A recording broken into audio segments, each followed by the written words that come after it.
working on lately that do that? Well, some of the projects I'm working on, you mean for Marvel? All the movies they do, I'm of course working on my cameos. And I do a lot of voiceovers for their cartoons, the ones at Disney and at Marvel. I can't even keep track of them all.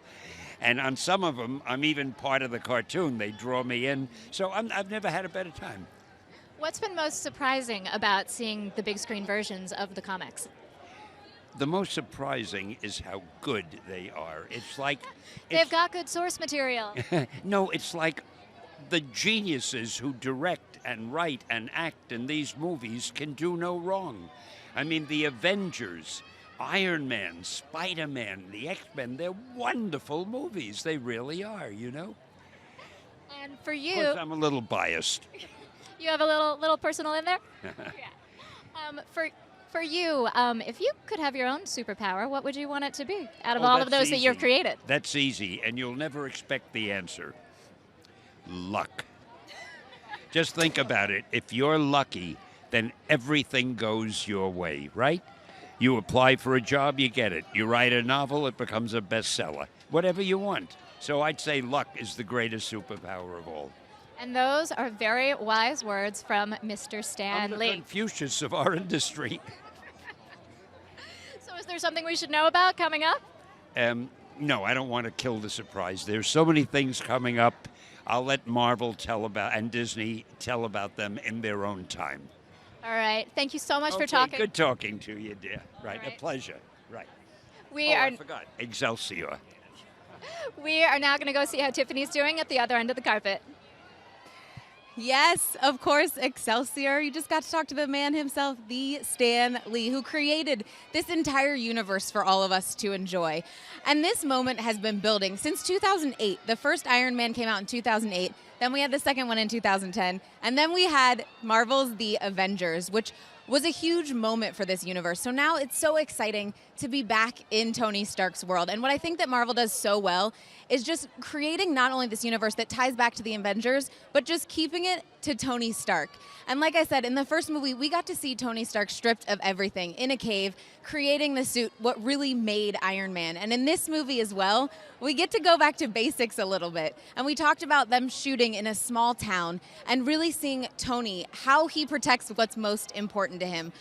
And is it the man that makes the suit, or is it the suit that makes the man? Those are some of the things that I think make people relate so much to this huge Marvel character. And it's something that Marvel does so well. All of their superheroes, they have relatable flaws and things that we all have to work on. For Tony, you know, it's balancing his girlfriend, Pepper Potts, who now it's official, they're living together, balancing that and balancing his distraction, as she calls it, creating all of the suits. At the end of the Avengers, we saw him in the Mach 7. Now here, we're up to the Mark 42, so he's definitely been doing a lot of tinkering along the way, making a lot of changes, and I think everyone was pretty pumped when they got to see the suit actually come to Tony Stark. And those are some of the small details that people love so much. And it's what makes everybody get so excited to see the actors appear here on the carpet, see what's going to happen in the Marvel world. And I think there's some references that people have talked about to some comic books as well in this movie. There's the series that we've talked about with Extremis. We're going to toss it over to Tamara right now. She's got somebody down there chatting. I'm sure it's someone awesome. So let's head over to her.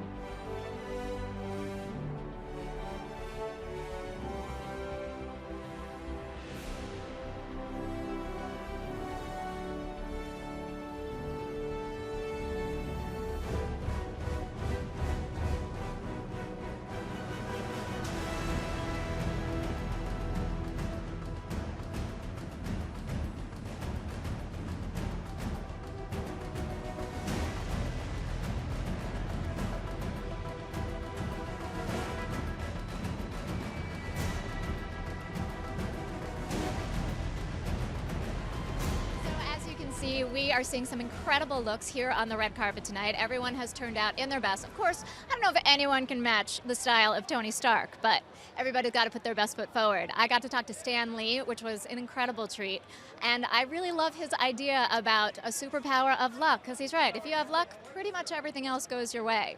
We've got other people making their way down the carpet right now. Pretty soon we're going to see Sir Ben Kingsley, who of course is playing the Mandarin. I cannot wait to talk to him, ask him about the voice that we've all been hearing, are all so excited about. And while we're waiting, you know, there are a couple of other things that we got to see in the trailer that were really exciting. You saw a little bit of the plane scene that happens. Now, I cannot tell you where, when, or why this action scene occurs in the movie, but I can tell you a little bit about how it occurs. Tony Stark has to rescue 13 people out of a plane, and Jarvis tells him he can only rescue 4 of them. So what's the guy to do? Well, the great thing about when they decided to shoot this was they could have done it on a green screen. They could have made it easy. Kept things simple, you know, hung actors on wires where they had everything in control. But because this is Marvel, always trying to bring the best thing possible to fans, they actually decided to see if they could do a practical shoot with this. So they did some test shoots with the Red Bull skydiving team, put the footage together, and when they saw how amazing it looked, they decided to take the plunge. No pun intended. So after over 62 airplane loads and 500 jumps with hidden parachutes, they were able to put this scene together and get incredible angles with the aerial photography. So you'll see more of that when you get to see this in theaters. It is so incredible to see it up on the big screen. Now, taking a look at this carpet, you can see how extensive it is. There are so many people here tonight. You can see Drew Pearce talking with other folks. You can see a lot of wonderful actors, and check out the style. Like I said, everybody is bringing their best. We've got some really dashing fashion happening here.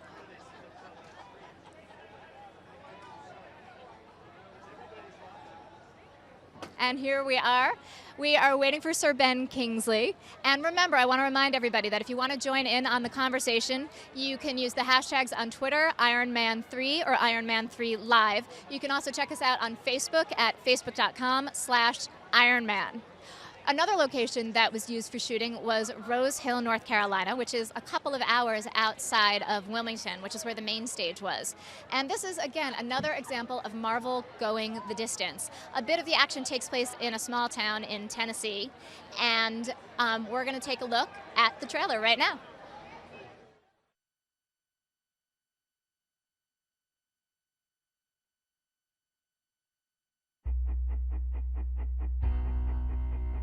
Tony Stark. I build neat stuff. I got a great girl. And occasionally, save the world. So why can't I sleep?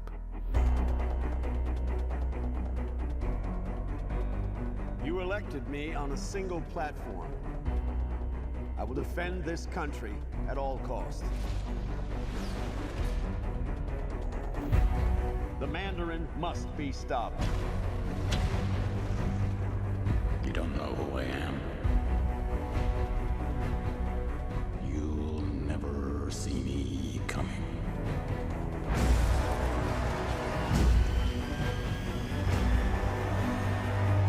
What are you going to do about these attacks? The whole world's gonna be watching. The question, where is Tony Stark? Things are different now. I have to protect the one thing that I can't live without. That's you. Mr. Stark.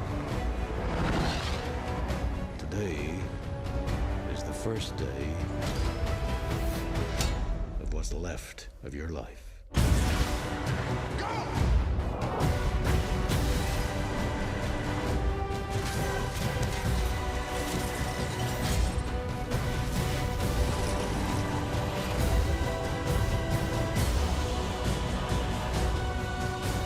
I'm gonna offer the choice.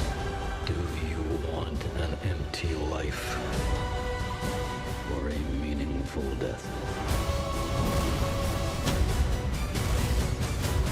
You're not a man. You're nothing more than a maniac. I'm not afraid of you. No politics here.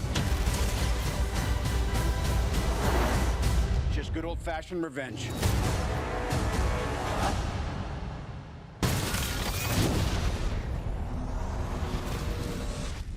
We do need backup. That's your department.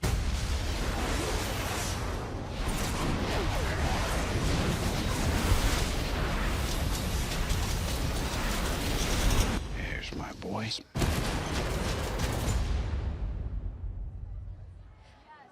I am here with Sir Ben Kingsley, the Mandarin. We are talking live to the Marvel fans. Tell me about stepping into the role of this incredible villain. Well, he's iconic. He is everything that the villain should be, a serious threat to the wonderful Iron Man. What you got to find when you're creating your Mandarin is an equal and opposite threat to the wonderful Tony Stark, played by Robert Downey Jr. And may I say, a fantastic team to join. They are so welcoming, they're so generous, they're assured, they're confident, they're graceful. It's a great team to join. No silly business, no funny business, just a genuine warm welcome. Roll up your sleeves and get on with the job. I love that. Well, when you were rolling up your sleeves to create the incredible voice for this, tell us a little bit about that process. Well, now fans, seriously, I got the voice from the script, because in the script, Robert Downey Jr. refers to me as sounding like a preacher. My character calls himself a teacher and also delivers lessons. So I tried to find that kind of authoritative, almost presidential timbre of someone who really believes every syllable of the horrible nonsense they're talking. Got it. Now, you are joining an incredible lineup of actors who have played villains in Iron Man movies. You know, you have Oscar winner Jeff Bridges, you have Oscar nominee Mickey Rourke. Why do you think that the Iron Man roles are so attractive to so many incredible actors? I'll tell you why. Any villain opposite Robert Downey Jr. has to up his game. And we love that challenge. He is the perfect hero. He is the perfect Iron Man. And that's why so many, and you very graciously named us amongst a wonderful group of actors. We actors love working with the best. We love working with the top man, and he is the top man. That's why he attracts actors who respect him and love working with him. Now, if you were able to have a superpower in real life, what would you choose? If I had a superpower, it would be the capacity to make my wife the happiest woman in the world. I am loving that answer. Thank you so much for stopping to talk with us. Great pleasure. Lovely to meet you all. All right. Have a wonderful night. Thank you. Thank you. Bye-bye. We are now going to be joined by Jamie Alexander from Thor 2, who's coming to speak with us. Hi. Hi. Hi. Welcome nice to meet you. Tomorrow, right? Yes. Thought I knew that. Great. Good to see you again. Wait, we got some hair going on here. Oh, I got it too. I got some bangs going on. Well, you look fantastic. How is it to be here? What brings you out tonight? Well, I am a Marvel superhero. They asked for us to be in attendance, so I thought this is like some Avengers stuff, so I need to be here. But more than ever, I'm a huge comic book fan. I'm so stoked to see this movie. I love Robert Downey Jr., Gwyneth Paltrow, everybody involved in this flick, and I know how much hard work goes into this, so I'm just here for support and to bring all the Marvel superheroes together. Well, speaking of the hard work, you're talking right now directly to the Marvel fans. Can you let them in a little bit on what it's like to actually work on one of these movies? What's the biggest challenge? You got to work out a lot. We're talking Schwarzenegger style, okay? It's so rewarding. You train hard. You work as a team. Marvel's all about being a team. You learn fight sequences. You train in all different fight tactics, martial arts. Sometimes we do yoga. We do Tai Chi. Seeing Chris Hemsworth do Tai Chi is probably the funniest thing I've ever seen in my life. You lift weights, you do all kinds of stuff, and all in all, you have a good time, and it's just such a positive set to be on, and I'm really excited for you guys to see Iron Man and then also see Thor 2, Captain 2. It's just going to be epic year. Is there a particular thing that you were looking forward to exploring more in Thor 2 with your character? Well, of course, the Thor-Sif relationship. I mean, who wouldn't? Everybody knows I kick butt, right? So we do that a little bit. Also, you see Sif sacrifice pretty much everything for the people that she loves and the people that they love. So now, if Sif had to take on Iron Man, who do you think would win? Oh, I think Sif could bat her eyelashes, distract Iron Man, and then just knock him in the face and break his face a little bit. I think she'd win. If he was in the suit, maybe a little different story, but I think she'd have a crush on him. Well, thank you so much for talking with us tonight. Have a wonderful time. Thank you. Nice to meet you. Nice to meet you. Here we go. Thank you. All right, we are now going to talk with Shane Black. Come on over here, please, Mr. Black. Hello. Hi, how you doing? I am great to see you, too. So how are you feeling after such a long journey tonight? Oh, it is a long journey. It takes 2 years to make these films, and then people see them in 2 hours, you know. but hopefully we have a stew concocted that is worthy of the first two films. That's a good successor to what Favreau did, because that's what I set out to do. I love Jon Favreau. Tell me a little bit about how you guys work together, because you guys actually have a long history when it comes to Iron Man films. Yeah. Well, John was great because he showed up on set, and I remember the first day I said, "How you feeling?" And he said, "Well," because he's not in the director's chair. He said, "It's a little emotional, frankly." I said, "Wow, what can I do to help?" He said, "Tell me where to stand." That was it. He's just a prince. He's such a good guy. He was so helpful with tips and advice, and I just felt like I had a friend on set that I could access as a resource. Well, apparently that is perhaps payback for you being around during Iron Man 1. It feels like a family, fractured, dysfunctional, but nonetheless, effective family that every 2 years has this kind of a reunion where we all get together and look at the work we've done in the past 2 years. I'm just lucky in this day and age when there's so few movies to be made to be working, and especially on this big a canvas. I hope we did it justice, and I look forward to seeing people's reactions tonight. Well, you've got a long history of working with Robert Downey Jr. How would you describe his style? What's it like actually directing him? It's like taming fire, herding cats. No, one of those. It's you basically just have to coffee up, put your game face on, and get ready to ramble, because he shows up ready to work. And so the fun is that you can. It's like monkey bars. They're really rigid and really firm, but if you're inside them, it's not a cage. You can actually play around a lot. So we had a script that was monkey bars, and then Robert and I inside them would say, "Okay, we've still got some room to play here. What do you want to do?" And he's just a really playful, wonderful, counterintuitive actor who has a real childlike sense about him. So great. Well, we hope you have a wonderful time playing here tonight, because you have earned it. Thank you for bringing us Iron Man 3. Thank you, and thank everybody. This has been great. All right, we are going to go take a look at what's going on the red carpet.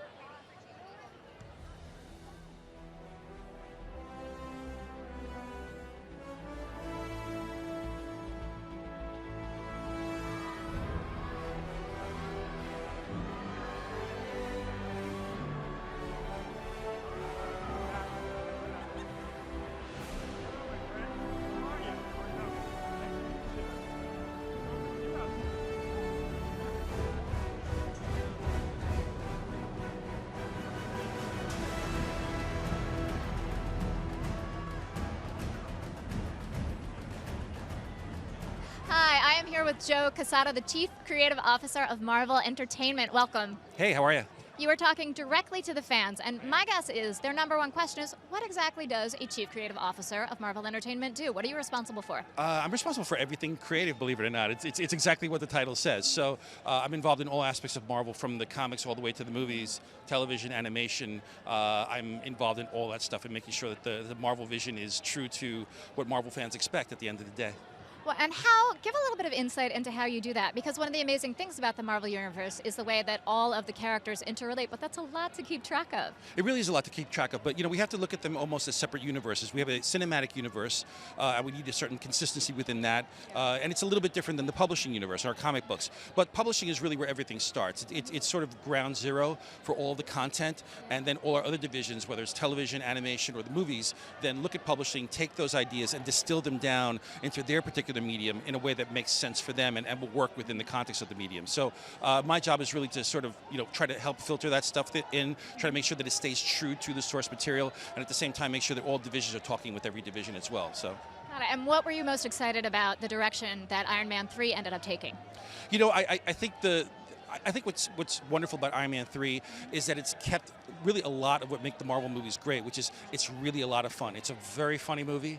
It's got some amazing performances, which people will eventually know in about a week and a half. But it is keeping very, very true to the Marvel formula. As a matter of fact, it probably establishes a whole new roadmap for the Marvel formula, and it'll be something that really other movies will want to aspire to.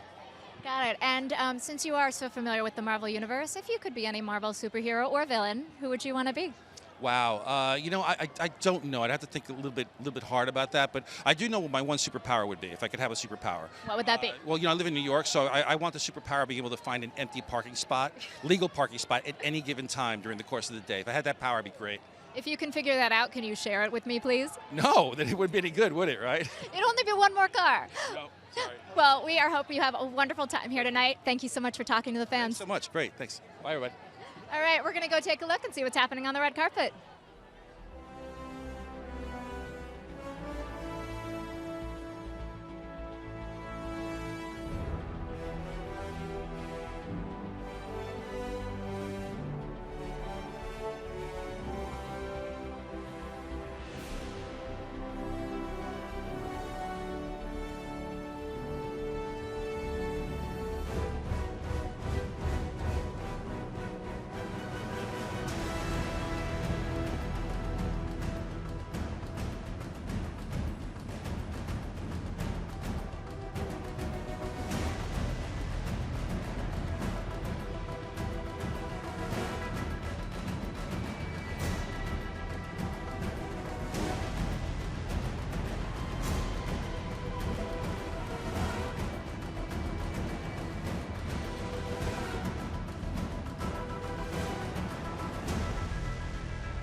I am here with the absolutely beautiful Gwyneth Paltrow, Pepper Potts. That's me. So this is the fourth time that you are reprising this role. Yes. What new did you want to bring to it this time around?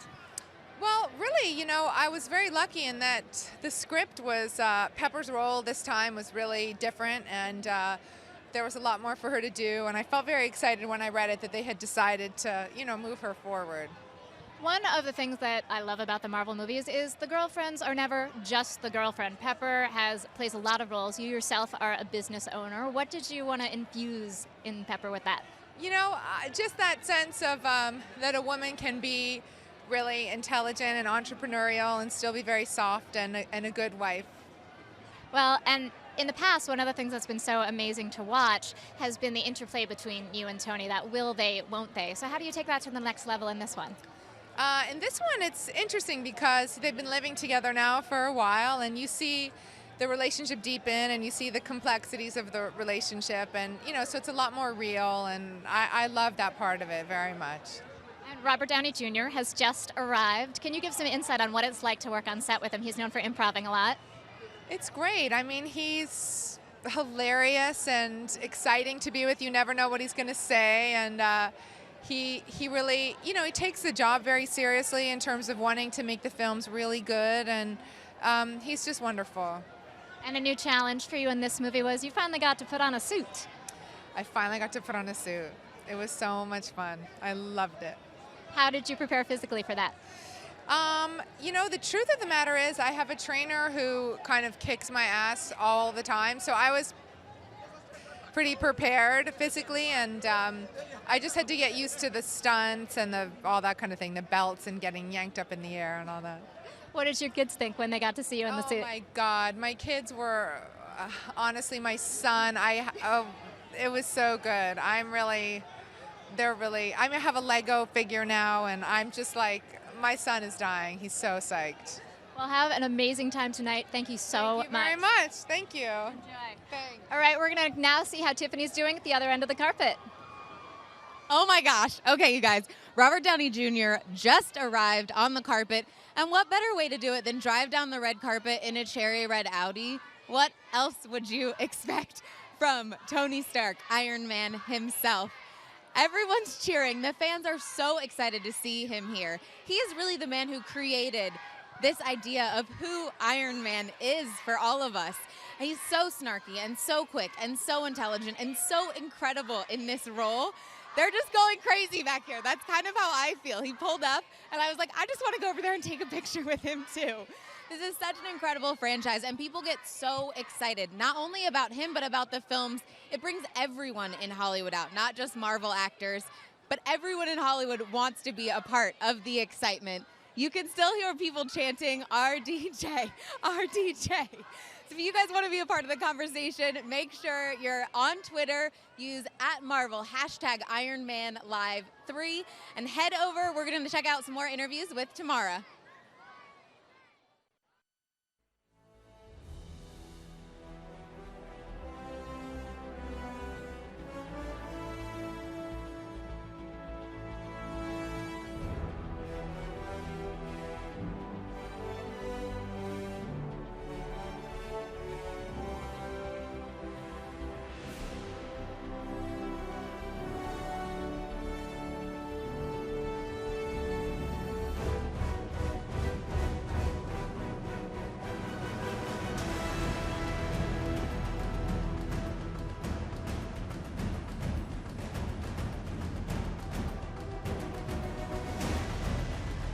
Hello, everyone. I am here with Don Cheadle, Colonel James Rhodes. How are you this evening, sir? I'm doing great. Glad to be here. This is something else, right?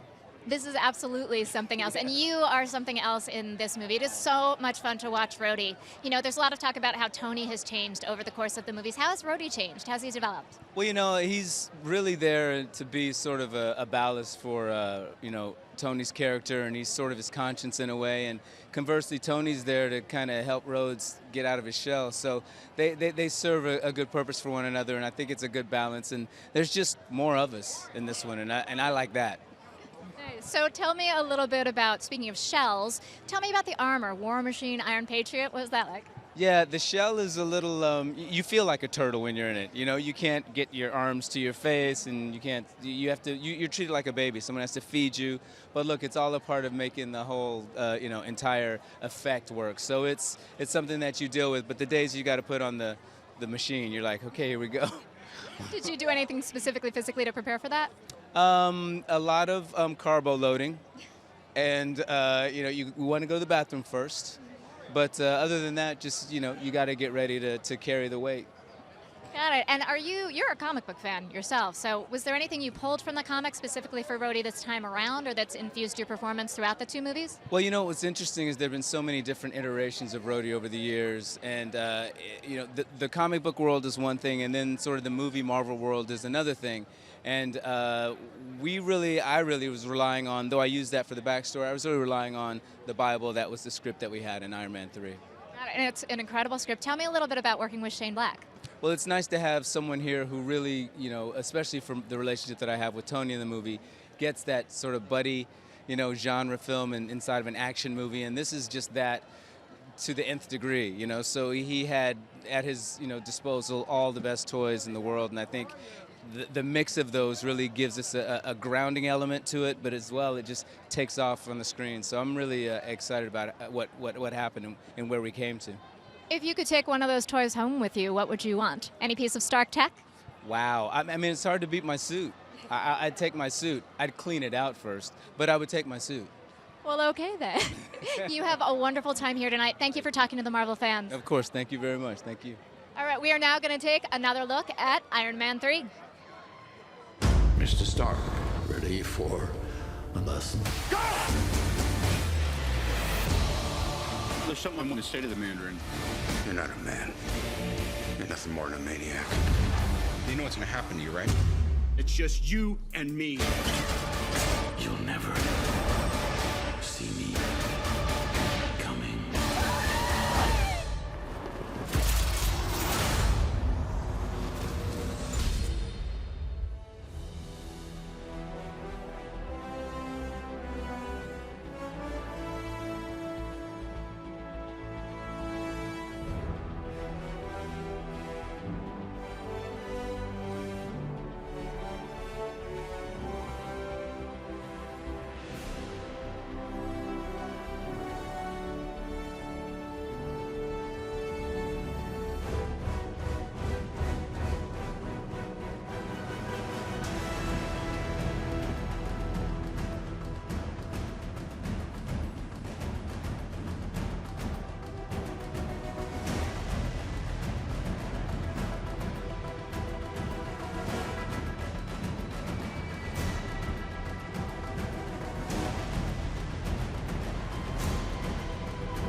There is an incredible carpet here tonight. Everybody is so excited. It was amazing talking to Don Cheadle, just hearing about his enthusiasm for the film and his experience working with Shane Black, really bringing out the characters in this movie. And we have some incredible actors in this film. We are getting ready to talk to Guy Pearce, who plays Aldrich Killian. He's a new addition to the Iron Man movies, and he himself is an incredible actor at LA Confidential. And we are looking forward to talking to him about what it was like to be in a big superhero movie. I think this is the first time. Hello, Mr. Pearce. Here I am, just wandering into the back of your shot. I'm very good. How are you? I'm well. You are talking live to the Marvel fans right now. Hello to the Marvel fans. And really, where would this world be without the Marvel fans? I don't think we'd be in a very good spot. No, I think the Marvel fans have a lot to answer for, and we have a lot to thank them for. Well, speaking of thanking, I'd like to thank you for your wonderful performance in this film. Oh, that was kind of cheesy, wasn't it? Well, no, not at all. I mean, I think these kind of films, they're so full of entertainment. I think people really enjoy them for so many different reasons. And, you know, you can be cheesy, you can be corny, you can be sentimental, but ultimately they're entertaining, and we all love them. Well, and I wanted to ask you about that because you've done so many incredible dramatic films. You've said in interviews that you've turned down, big films before. What made you say yes to Iron Man 3? I think ultimately I was a big fan of the first two. I'm a big fan of Roberts and Gwyneth's, and so really the opportunity to work with those guys in a film that, you kind of know is going to follow on from, two that have already established themselves really well, it's hard to say no to. And Aldrich is a wonderful, complex character. I know you read some comics in prepping for him. What did you take from that? Well, to be honest, I mean, really for me, it was actually all about the script. And I said to the guys at Marvel, I need to just find out some history about Aldrich and when he came into the franchise, when he came into the story, and they showed me a whole bunch of stuff. And then I kind of put it down. And I said, really, it's about the script. It's about understanding where he fits within the world that we're creating. So there was enough inspiration just talking to Shane and to Robert and looking at the script and talking to the Marvel guys, really. And let's talk about Robert for a minute. What is it like working with him? He's known for improvising on set, something you yourself like, don't like? How does that work? I'm not quite as good at it as Robert, I have to say. It's a little bit more of a struggle for me. But having said that, Rob is he's such a delightful, lovely generous kind of guy. He doesn't want to leave you behind. So if he sees that he's come up with something and he's 3 steps ahead of you, he'll slow down and let you catch up, you know. So, look, he was a delight, I have to say. He's fantastic, he's inspirational, he's a lot of fun, he makes you have a great time on set, so it was a joy. Got it. And let's talk for a moment about Extremis. How did you physically think about that as you were prepping for this? Well, I guess on some level it's like adrenaline. It's like trying to imagine, you know, being pumped full of, you know, the most kind of energy that you could possibly require at any given time. And obviously, really, I mean, the reality is we have visual effects guys who are on set saying, you're probably going to look like this when we CGI you with Extremis, and you're probably going to do this, and you're probably going to look like that. So on some level, you really are responding to what they're coming up with as far as how you then perform, to be honest. Got it. And I know you've been a fan of Gwyneth as well. What was the most surprising thing about finally working with her? The most surprising thing, I don't know. She's pretty tall. I didn't realize how tall she was. And she's got pretty good abs, I have to say. That aside, I knew she was a bright spark, so I wasn't surprised by her intelligence or her wit. But it was really lovely to be around that and to see that in action, as well as checking out her abs as well. So. Well, it is wonderful to have you all here tonight. Enjoy the premiere, and thank you so much for talking to the Marvel fans. No worries. Thanks for inviting me along, and enjoy the movie. We're now going to go take a look at the red carpet and see who's showing up next.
So we're here at Disney's El Capitan Theater, seeing all of the stars from Marvel's Iron Man 3. And right now, we're waiting for Rebecca Hall, who is a newcomer to Iron Man. And some of you guys may know this character from the Extremis comic book series. She plays a huge role in this film, and I'm so excited to welcome her. Rebecca, how are you doing? Very well. Say hello to all the Marvel fans out there. Hello, Marvel fans.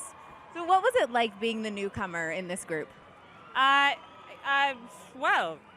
Slightly daunting, I guess, because it's always a bit alarming to walk into something. It's like being a new kid at school when you've come in sort of a year late and everyone's already made their friends. But it wasn't like that at all, actually. They're quite used to having new people and being very welcoming, so it was great. It was really great. Once you found out that you had landed the role, how did you prepare to play Maya?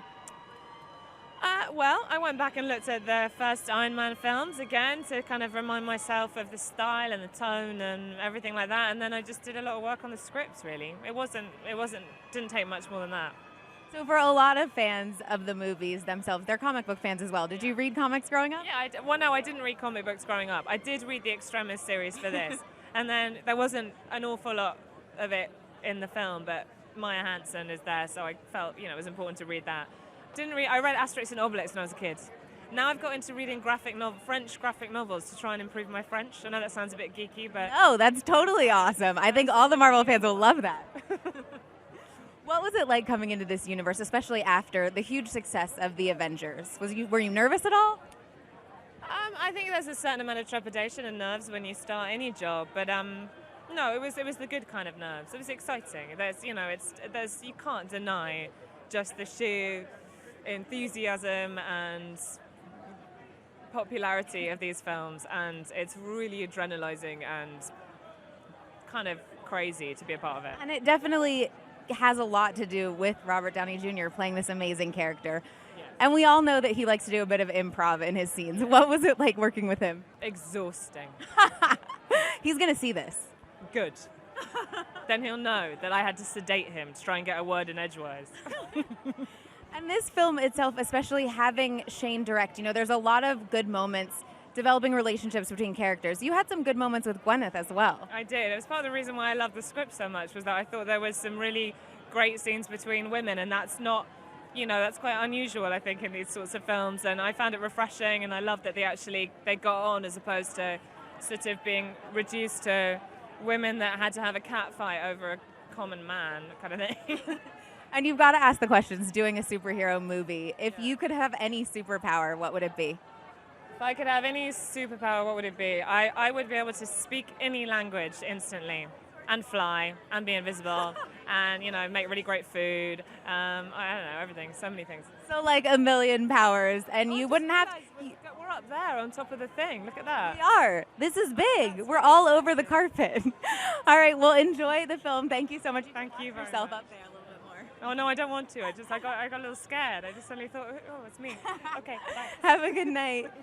All right, so right now we want to welcome another Marvel favorite, Miss Colby Smulders. How are you doing? How are you doing? I am very well, thank you. I'm having a fantastic time. How are you doing? Here, it's quiet up here. It's kind of madness back there. Now, this is not your first time on a Marvel carpet. How does it feel coming back? Well, this is really nice because I'm not in this one, but the great thing about being in the Marvel universe is you get to go to like all the movies and see it before it actually comes out, which I'm really excited about. So this just feels like a walk in the park. It's a little bit less. I'm like a fan. I'm just like excited to see the movie like everyone else. So being a fan of the movies, did you read comic books growing up as well? I didn't read them growing up, but I got into them later in life. My husband is a big comic book guy, and he introduced me to Why the Last Man and Fables and a couple other series that I really picked up on. And then obviously when I got the gig to play Maria Hill in the Avengers, then I started researching everything that had to do with the Avengers. And tell me a little bit about what has life been like after the huge success of Marvel's The Avengers for you? It's been relatively the same. I was so excited that the movie did so well. Joss Whedon just was a maniac. I don't know how he did that movie and is still with us because it almost killed him. It was such a massive undertaking, and I was just excited to just get such a great positive response off of the film because it was a big undertaking, like I said. And so it was just cool to see the fans appreciate it and that they were excited with how it was done and that the characters were established in a great way to then go on and do more movies like this. And we just got to chat with another Marvel newcomer, Rebecca Hall. Did you give her any advice before she started the film? No, I don't think she needs any advice. I think she's probably got this one down. She's a very talented actress, so I'm sure she nailed it. What are you most looking forward to seeing in Iron Man 3? I'm excited to see Gwyneth in the suit. It's a pretty epic moment. It's exciting to see all these new ladies come in, and especially seeing these ladies take charge. I'm really excited about that. It's true. I feel like I wish I could don the suit. The closest I got was my nails. I know. Who doesn't want to get in one of those suits? It sounds like such a blast. All right. Well, let's take a look at a little bit of Iron Man 3. Maybe we'll get to see a little Gwyneth in a suit right now. Thank you. Thank you. I can't come home yet. But as long as I'm out here, the Mandarin will come looking for you. You'll never see me coming. So run away. Hide. Because nothing can save you. I hope I can protect the one thing I can't live without. That's you. I got you. I got you first.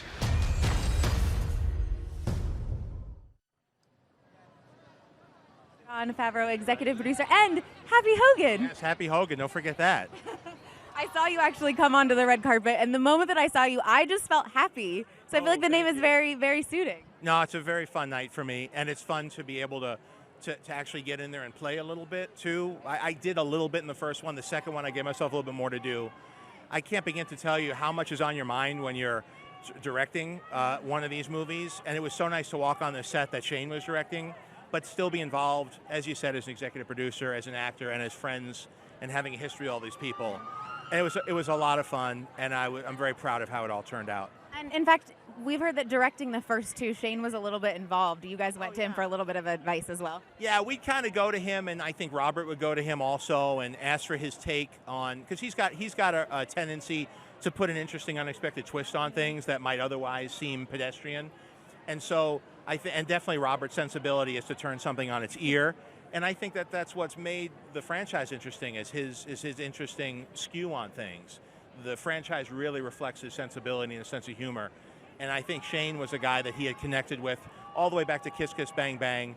And we would bounce, if we had problems or issues or present him with things, he'd always come up with an inspiring bit of advice. And it was very nice on this one to switch roles and to be able to sit there actually on the set, in the trailer, beforehand, afterwards, and be able to talk to these guys and have, of course, the experience of having been so intimately involved with the franchise and understand the characters. A little bit of pressure off the shoulders. Oh, for sure, for sure. No, my only pressure was to be on my marks and to be part of the team and part of the family and give my advice and thoughts when they were asked, and sit back and watch these guys do a great job when I wasn't. And Shane does such a great job of, those buddy moments. Yes. So you and Robert Downey Jr. had some great buddy moments in this movie as well. Yeah. How were those like filming for you? Well, it was great because there's always that fine line of having something written for you and having something, having the freedom to go off script as well. And with Robert, you never know what's going to happen. And it was fun, as I said, after working on 2 back-to-back with him, to be able to jump in there and be able to hit back a little bit. Because usually I'm sitting back watching on the monitor or having to stand there, like a statue with my suit on as his driver. Here, the dynamic shifts a little bit, so it's a lot of fun as we both get older and the series evolved. The relationship with the characters evolved as well. You could definitely play a little bit more, and you could see that in your scenes, which I loved, and I think all of the audience as well. Yeah. Well, thank you so much. Let's see what else is going on the carpet right now.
So one of the things that has been really incredible is listening to both Shane Black and Jon Favreau talk about how great it was working with one another in their various capacities. Definitely, and I think that that's something that you really get to see in this movie is, as we said with Jon Favreau, we just chatted with him, and he was saying, he had a little pressure off his shoulders. He could really get in there and play with Robert Downey Jr. a little bit more than when he had to direct.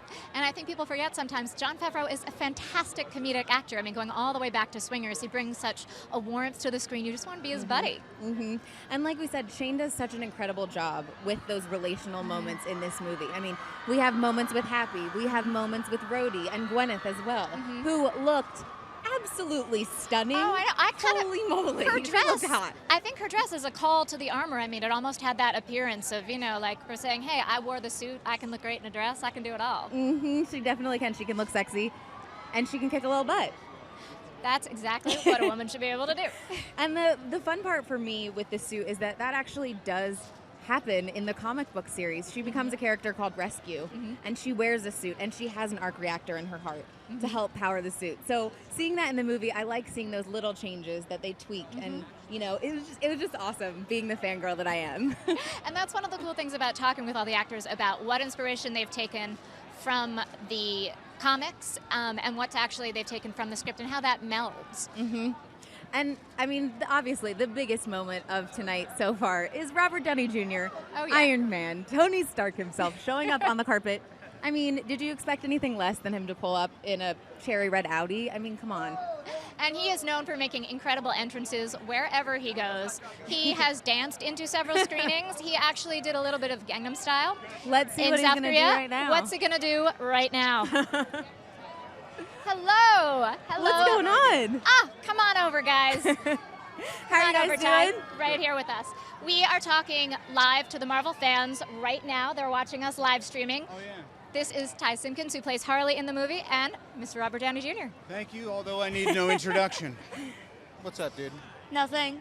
Just walking the red carpet. Just... I know, it's so exciting that we're finally going to get to see this together. I know.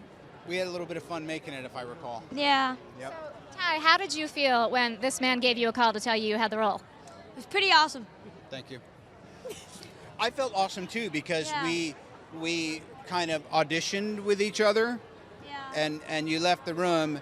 He was very confident. He reminded me of myself. I think that's a good thing, because I don't mind me. But I remember he left the room and he was like, "Don't worry about it, guys. I know what I'm doing. I got this." And I was like, "That's what we need." Ty, remember? how did you prep when they told you were going to go in for an audition with Robert Downey Jr. for Iron Man? I just did the lines, and that's really it. He's and very then humble, isn't he? I knew that Robert's just a person like everyone else. I mean. Oh, you shouldn't have said that. I'm special. I'm different. But you're right. We related to each other just like a couple of, schmucks playing around. Let me get that. That's probably one of your adoring fans. Here's who's yet rubbing another themselves on. You get used to it. Another fun banter moment with two of the awesomest actors in Iron Man 3, Mr. Robert Downey Jr. And do you want to intro yourself and say hello to the Marvel fans? Hi, I'm Ty Simpkins. Nice to see you guys. All right. Nice to see you guys. Thanks so much for talking to Marvel fans. Oh, my gosh. And there you have it. This is actually one of the first times in this movie that we get to see Iron Man, Tony Stark, spending some time with someone a little bit younger. And those are the moments really where we talked about this in Iron Man 1, where we get to see him stripped of everything and just, being Tony Stark. And that's what we get to see. And you can hear that in the background. You can hear the fans roaring for Robert Downey Jr. because he is, of course, Iron Man. And seeing him here on the carpet, seeing him do his thing, I mean, the man just says whatever he wants, whenever he wants, which is what we love about him. He brings such life, such a twinkle to this role. You never know what to expect. And I think that's something that works so well in these films. You never know what Tony's going to do. He's so intelligent, so quick, and as an actor, I think you really have to bring that into the role. And you have to be able to match him. And that's what every single actor here talked about. They talked about the fact that when you are acting opposite Robert Downey Jr., you bring your A game. It was really interesting talking to Don Cheadle about that, who is an incredible actor, Academy Award nominated. And when he is across from Robert Downey Jr., it just ups the ante all around. And I'm not going to lie, I just have to say, fangirl moment, we just talked to Iron Man, to Tony Stark. Robert Downey Jr. We're on the red carpet for the Iron Man 3 live premiere, and it is so action-packed. And I am looking forward to hopefully seeing all these actors together before the end of the evening. Yes. That will be a very exciting moment. And if you want to join in on the conversation, again, you can follow us on Twitter. You can join in with the hashtags IronMan3 and IronMan3Live. You can also on Facebook find us at facebook.com/IronMan. And we've been talking to some of the actors about who are some of their favorite Avengers, who are some of their favorite villains. So if you want to be a part of that conversation, tweet us. Let us know who some of your favorite Marvel characters are. And one of my favorite moments from this evening was actually talking with Stan Lee earlier. I got to ask him about what superpower he would want to have, and he was very definitive. Luck. Okay, I feel like he's got plenty of that in life, right? Yeah, I think he's done okay with that. If you could have any superpower, what would it be? It's funny. I used to be really into telepathy. I wanted to know what everybody was thinking. But lately, honestly, I want me some firepower. I really would like to do something with lasers, some electric beams. That's where my mind is lately. Little repulsors in your hands? Exactly, exactly. You can do some damage with those, for real. Yeah, because here's the other thing. With Twitter, with Facebook, you don't really need to be able to mind read anymore to know what everybody's thinking. Everybody's posting it all the time. It's true. I think, what people are eating, what people are wearing. So let's get back to why everyone is here. Iron Man 3. We're going to show you guys a little trailer if there's any way that you've ever missed it, which I'm sure you haven't. God, I hope not. All right, let's take a look at the trailer.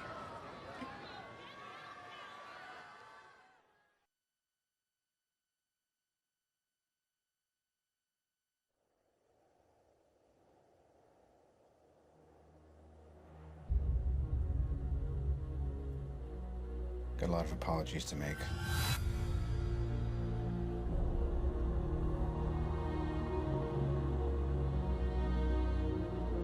Nothing's been the same since New York. You experience things, and then they're over. I can't sleep. And when I do, I have nightmares. Honestly, there's 100 people who want to kill me. I hope I can protect the one thing I can't live without.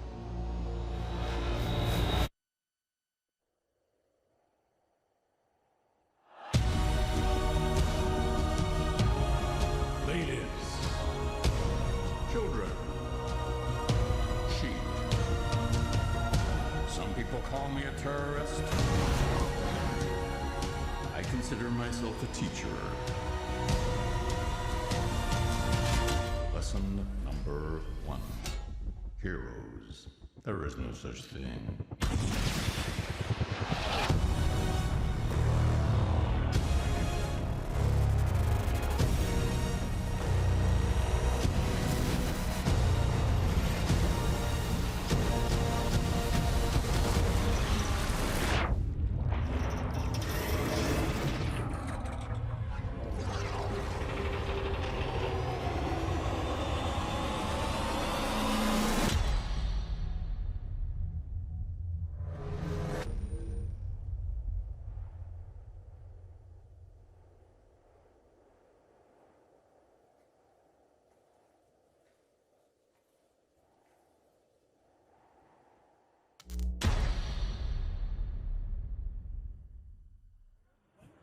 I am here with Luis D'Esposito, one of the executive producers of Iron Man 3, and his beautiful daughter, Bronte. Welcome, you guys. Thank you. Great to be here. Very exciting. It's great to have you. What is the most exciting thing for you about this movie finally coming to fruition? The most exciting thing is always watching it with an audience. You know, we were through the whole process of development, shooting, post. We see it maybe 50 to 100 times, but you never really get to see with a live audience, and that is always the most rewarding and exciting. And especially that my daughter is in the film. She has a scene with Robert Downey, and that is, makes it doubly exciting. So what's it like to act across from Robert Downey Jr.? It was really fun. He's a really nice guy and an amazing actor. And if you could have any superpower, what would you want to be able to do? I would like to fly. I think that would be really cool. And how about you, sir? If I had a superpower, just keep making more superhero movies. Well, I hope you have that power too, because I love them so much. Something else I'm curious about is what you want to see going forward in the Marvel Cinematic Universe. What are you excited to explore? Well, it's always it's exciting to do the established heroes that we have. We have Iron Man, we have Captain America that we're currently shooting, we have Thor coming out, and also new characters, Guardians of the Galaxy, Ant-Man. They're all unique. They're all connected into the Marvel Universe, but they're all unique, and it's so much fun that we get to work on films like this.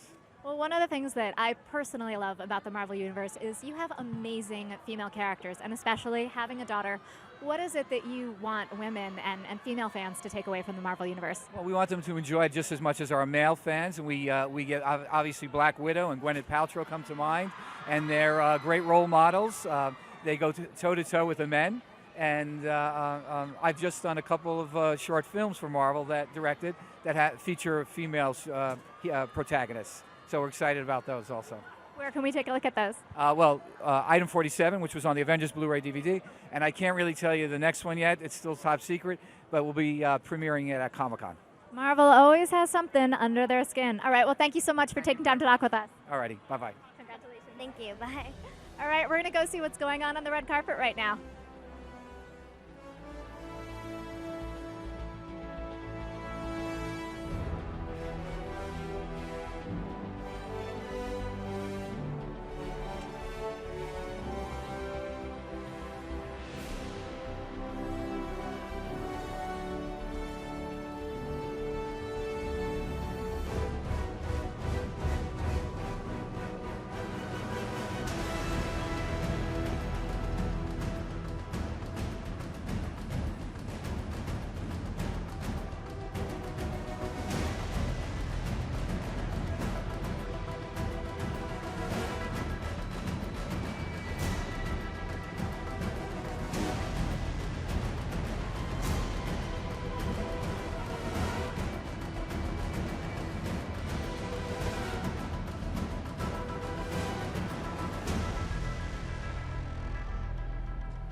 of the things I love about all of the Marvel executive producers is that they're almost as excited to see the movie as I am. They are, for sure. And, you know, they come up and you're talking to them about their characters, the roles that they've played, and then you're like, so what are you most excited to see? And that's when they really light up. Exactly. And the whole process they go through, I mean, it's such a long process to make these movies because they're so involved and complicated that the satisfaction of finally sitting down, seeing them with an audience, getting that fan reaction, it's amazing. And it's really, when you look back at Marvel, you know, Iron Man came out in the 60s. The Mandarin came out in the 60s, and now to be here tonight for the third installment of Iron Man, and fans are just lined up. I mean, that moment for someone like Stan Lee must be so incredible. And for someone like Robert Downey Jr. too, I mean, you reprise a character several times, you start to wonder, are people going to get tired of him? But to step out of that car and hear this entire carpet start screaming for you, it just goes to show that if you do good work, the fans will show up, like you guys. And it's definitely a testament to the characters in the books. You know, they start from an incredible place. You put in a great actor like Robert Downey Jr. And really, he created what people see as Iron Man, you know? They say that they referenced a lot of Extremis, which is a comic book series that talks about Iron Man and this biochemical engineering. But really, you put a character actor in like Robert Downey Jr., and that's what people remember. And that's a testament to the scripts as well. I mean, every single actor here talked tonight about the strength of the script and what they were able to take from that and how they were able to build their character that way.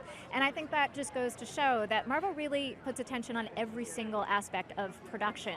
And I think that's really important for going forward with the Marvel Universe. Luis D'Esposito was here a couple of minutes ago, and he was talking about some of the future movies that are coming up. So we've got a lot to look forward to, starting with Thor this November. Yep. Which, I mean, the trailer, what? A little brotherly fighting, camaraderie. I don't know, but I'm excited to see Loki and Thor together again. I cannot wait to see Loki and Thor together again, and I cannot wait for Captain America, the Winter Soldier, which will be coming out in April. And the great thing about Marvel as well, all of the actors, it's really like a family here. You know, you're seeing actors from all of the films from Phase 1 showing up to really support each other. Yeah, you were talking with Kobe Smulders before. Exactly. And it's cool because, you know, Rebecca Hall came up, and this is her first time doing a Marvel film and being on the carpet and experiencing the fans and the excitement. And then Kobe comes up and you chat with her a little bit. This is her second time. There's a little less pressure on her. She's just here to enjoy the movie and support. And it is interesting seeing all the different roles that people take on. I mean, you were talking with Jon Favreau about that before, about how in this movie, he just got to be an actor and show up and do his thing. I wish I could just be an actor in a Marvel movie. If you could play any Avenger, who would you pick? Oh, I mean, the first person who comes to mind is Black Widow, just because I love that suit, or lack of suit. I just love that black leather thing that Scarlet gets to wear. Yeah, how about you? Leather, okay. I'm just saying. I think I'd have to pick Iron Man. I want to wear a suit. You want to fly? Yeah. And speaking of what people have been wearing tonight, let's toss to the carpet and see what's going on. Let's take a look.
It has been an incredible night here on the carpet. You just saw Robert Downey Jr. making his way all the way down the carpet.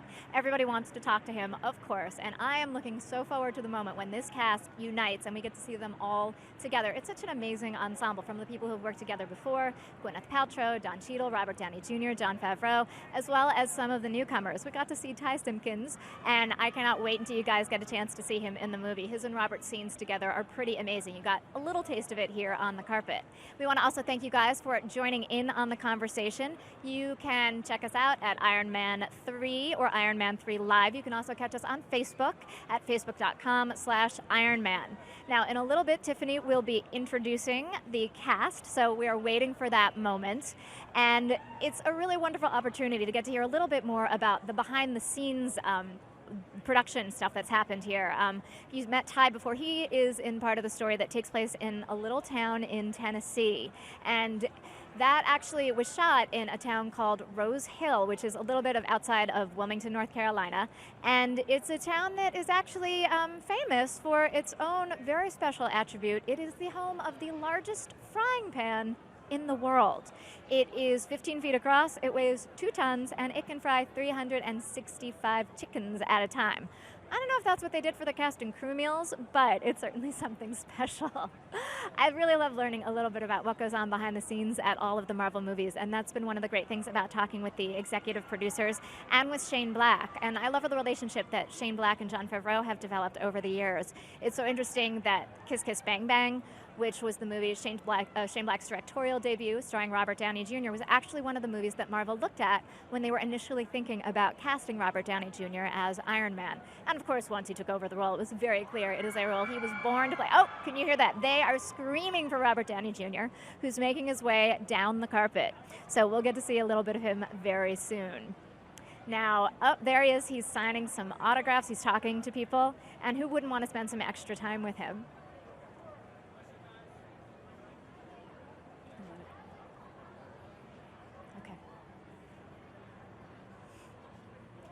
And now we're going to take a look at a clip from Iron Man 3. America.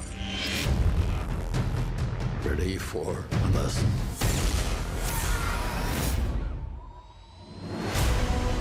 Here's a little greeting to the Mandarin. You're not a man. You're a coward. It's just you and me. Let's go.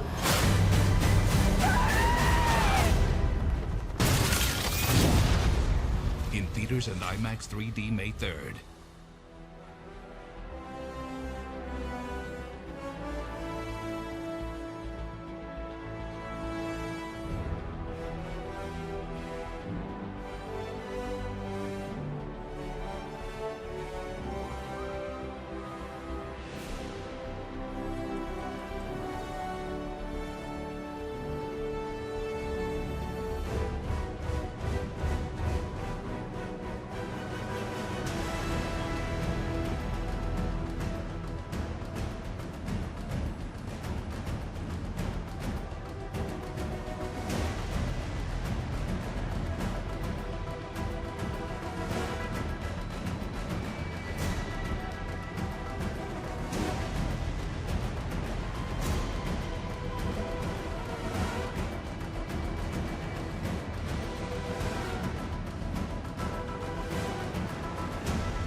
We are here. You can hear the fans screaming right down the carpet. They are waiting for Robert Downey Jr. and the rest of the cast to appear and be introduced at this world premiere of Iron Man 3. We are still here in Hollywood, California, outside the El Capitan Theater, and it is such a privilege to be part of these premieres, to get to talk with these wonderful actors and directors. I was here for the Avengers, and I'm so glad to be back. Some of the things that continue to amaze me about these movies are the quality of the actors that they attract. You've got actors who have been nominated for Academy Awards, Golden Globes. You've also got a ton of stage actors who are part of the Marvel Universe. I mean, we were talking before with Rebecca Hall, and she's done a ton of stage work. And you've even got Kenneth Branagh, who directed Thor. Obviously a very, very accomplished stage actor. And I think there's just something about the richness of the Marvel Universe that attracts actors who have an incredible way with language and incredible depth and facility with it. Something else that I thought was very interesting was Shane Black has talked about how mythology is such a deep part of the Marvel world, and that in today, when life is so complex, it is a wonderful time, and fans really need that idea of myth, and it's something they really gravitate towards in the films. And each actor that we've talked to, they've talked about how they've taken a little bit of the comic world and then infused that with what they've read in the script. And it's such a wonderful way to come into a role, to have a world open to you, to bring to yourself, and then to be able to create a role or continue a role.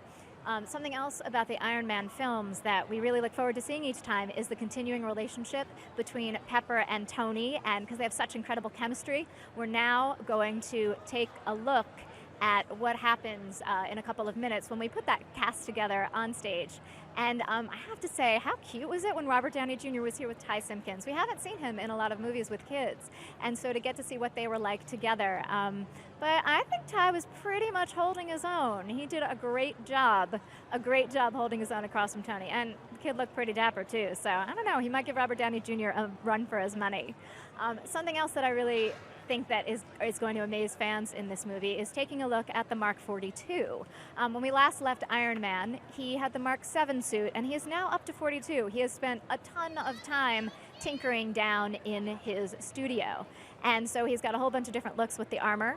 We're going to see what else is going on the red carpet right now, what looks are happening out there.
Welcome, the director and co-screenwriter of Marvel's Iron Man 3, Shane Black.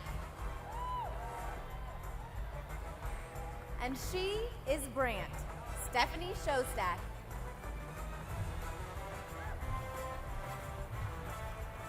As President Ellis, William Sadler. He plays Harley Keener, Ty Simpkins.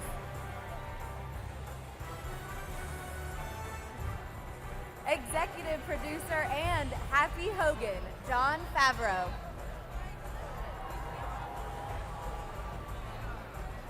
He portrays Savin, James Badge Dale.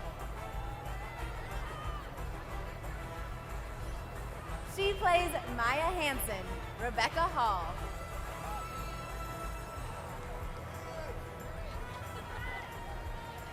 Portraying Aldrich Killian, Guy Pearce.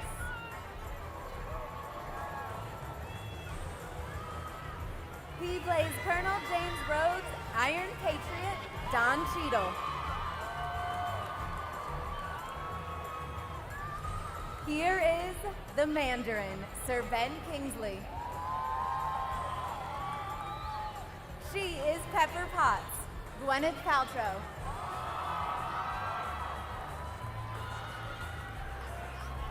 And he is Tony Stark, Iron Man, Robert Downey Jr. Ladies and gentlemen, the cast of Marvel's Iron Man 3.